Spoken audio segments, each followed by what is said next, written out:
বন্ধুরা সবসময় বলে কষ্টের ফল নাকি সবসময় মিষ্টি হয়, কিন্তু অনেক সময় তেতোও হয়।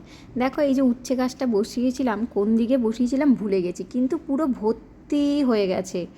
করলা যদিও আমাদের শরীরের পক্ষে অনেক উপকার, বিশেষ করে গরমকালে। আমি যদিও ভালোবাসি না, বাড়ির অন্য সবাইরা ভালোবাসে, ওরাই খায়। কিন্তু করলা গাছটা লাগানোর পর দেখো কি সুন্দর ছড়িয়ে গেছে, আর সবুজ সবুজ পাতাগুলোও কি ভালো লাগছে। অনেকে শুনেছি করলা ছাড়াও এই গাছের পাতাগুলো দিয়েও নাকি বড়া করে বা শাকের মতন খায়। আমি যদিও খাই না, আর কীরকম খেতে আমার কোনো আইডিয়াও নেই। যাই হোক, দেখেছো কী সুন্দর বাঁশের আর ওই মই দিয়ে মাচা করে দেওয়া হয়েছে বলে একদম এদিক ওদিক করে সুন্দর করে ছড়িয়ে গেছে। আর গাছটায় দেখো কত ফল ধরেছে।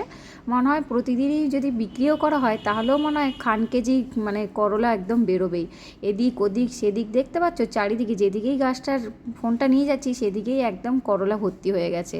তাহলে এটা থেকেই বোঝা গেল কষ্টের ফল সবসময় মিষ্টি হয় না, তেতেও হয়। করলা তো আর জল জ্যান্ত উদাহরণ। যাই হোক, আমার ভিডিওটা কেমন হয়েছে অবশ্যই তোমরা কমেন্ট করে জানিও।